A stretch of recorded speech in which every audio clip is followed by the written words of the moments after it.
All right, Tim Van Voren, thanks. We did a little drill today. It's called Pick Up the Check, and the rookie here on these on this trip, you still haven't picked up a check yet. We got to work on that. I will do better. Okay. I will do better. In the meantime, Brett Favre, his name is on this wall, and one day his name will be in the Hall of Fame. And tonight, we put one of his great records into perspective.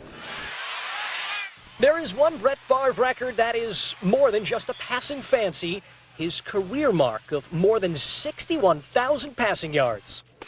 That's about 2,200,000 inches, 185,000 feet, or more than 35 miles.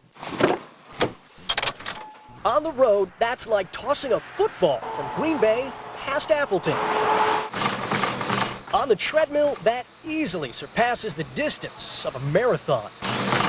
On the gridiron, Favre's passed the equivalent of 514 football fields. That's end zone to end zone. And here's a comparison most fans can identify with.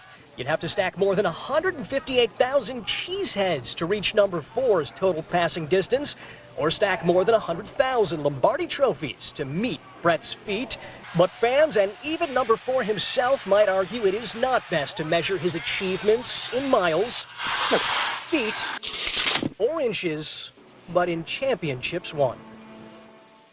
And for the record, you need to stack 33,000, Jeremy Ross's high, to equalize Brett Favre's records. And by the way, 31,000 Ted Perry's. Oh, you did the math on that. I did. I Excellent. tried. All My right. head's hurting after all this math tonight. Yeah, the good thing is there's only one Jeremy Ross. We wouldn't have it any other way. Thank you very Take much, that sir. as a compliment if you wish. And I will take it in lead. All right, thanks very much. Our Jeremy Ross taking a bite out of that story tonight, Jeremy.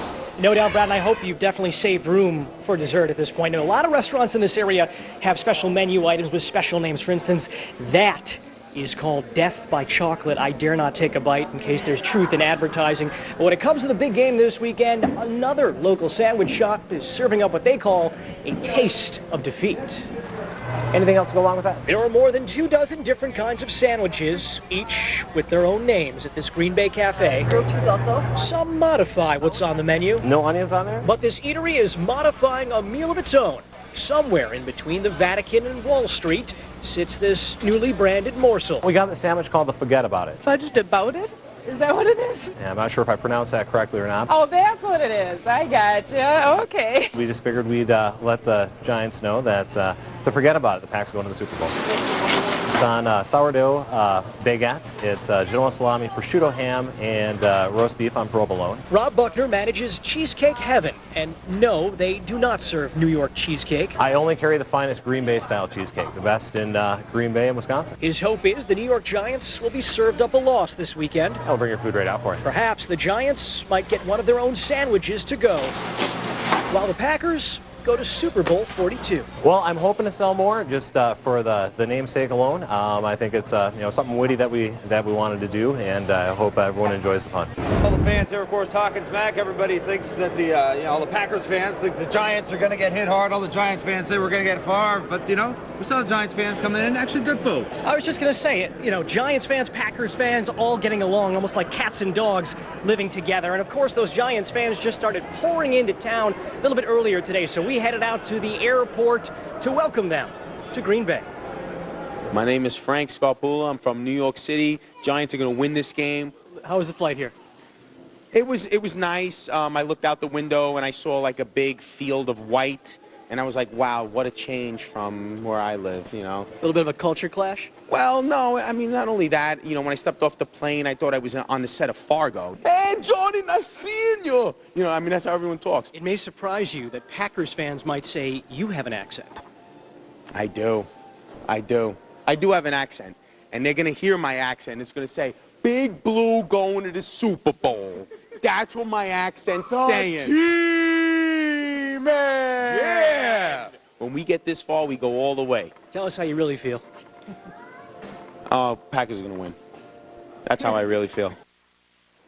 We're going to tell you how the city of Green Bay really feels about this. They're going to be laughing all the way to the bank. Giants fans will help play a role in bringing in more than $4 million to the local economy. They never talk. They have nothing to say because they can't back themselves up because their team is horrible. Because Packers rule.